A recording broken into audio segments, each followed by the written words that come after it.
Hi all, welcome to another code snippet discussion.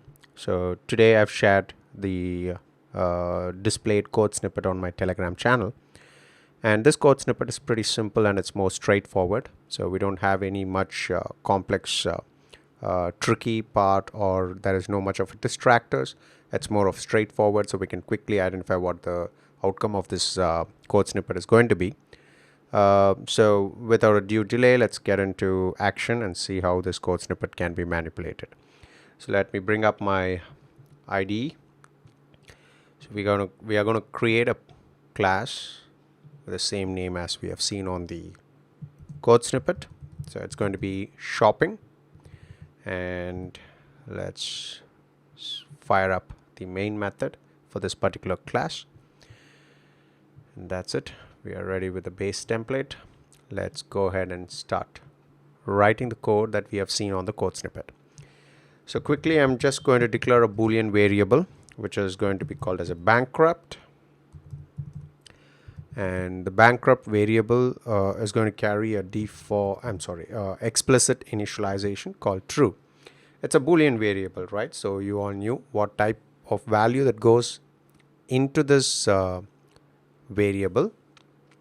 So this is explicit initialization, right? So we consider that this is a local variable. It's not just about a variable that we can think of, because a local variable has its own rule where it needs explicit initialization before we use them. Unlike the instance variable or a static variable, the local variable needs an explicit initialization. So as we have seen this in our earlier code snippet explanations as well. So with this, let's move forward to create the next line of statements, where we are starting with the do while loop. So I have a do statement, and we are going to have a sysout, and in the sysout I'm just going to print enjoying shopping. Enjoying shopping, right? And I'm going to have a while with the condition stating not bankrupt. So what happens here is we are applying a condition which is nothing but a Boolean variable, and it's been turned down to a not bankrupt. So initially it's true, so not true becomes false, right? So the condition fails. So once the condition fails, it comes out of the loop. That's the understanding here right now according to this code snippet. So we have a do, we have a while, and we have a statement in between. There is no compilation error as such, but this is not the code that we have seen on the code snippet. Code snippet has one more liner between the while and the sysout statement. So but I just wanted to show you the outcome of this particular snippet of code. So let's execute and see what's the outcome is.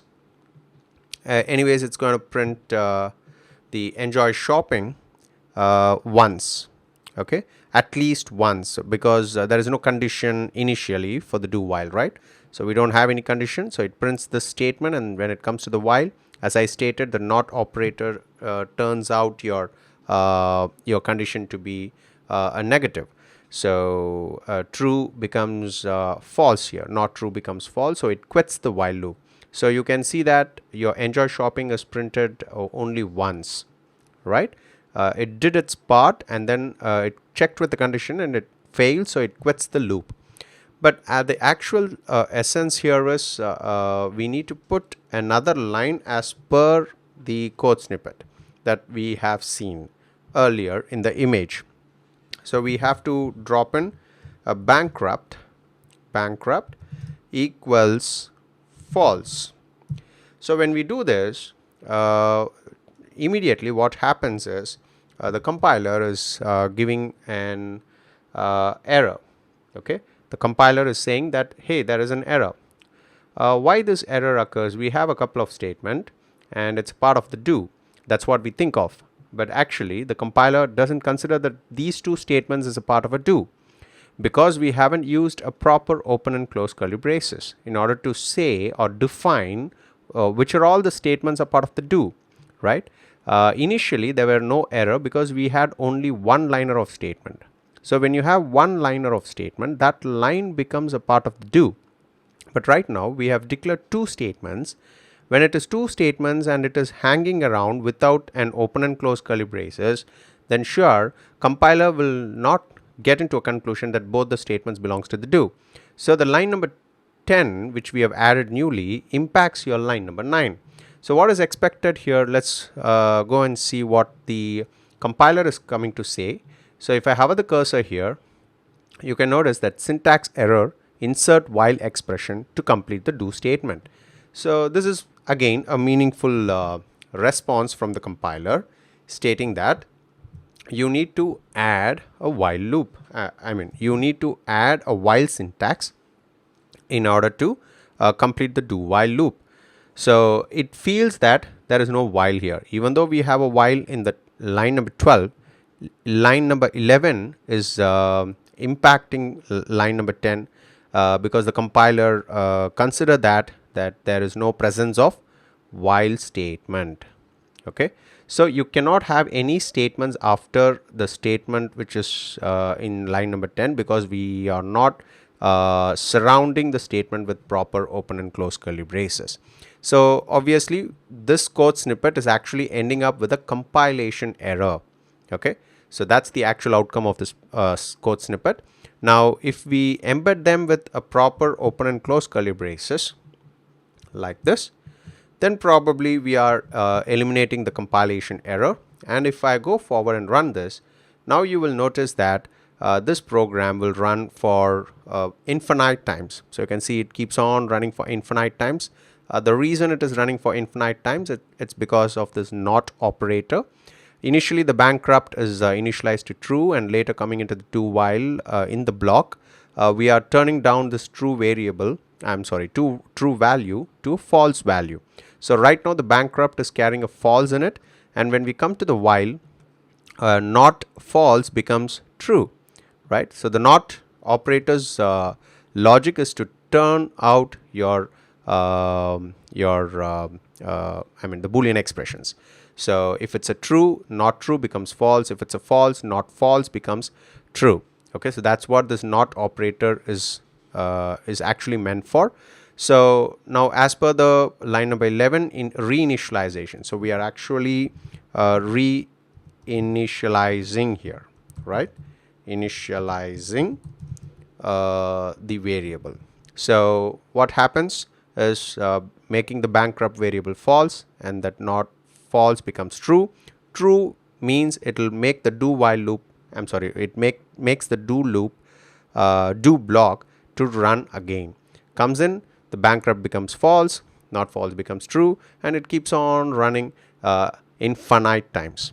Okay, so but this is not the actual outcome of the code snippet that we have seen in the image.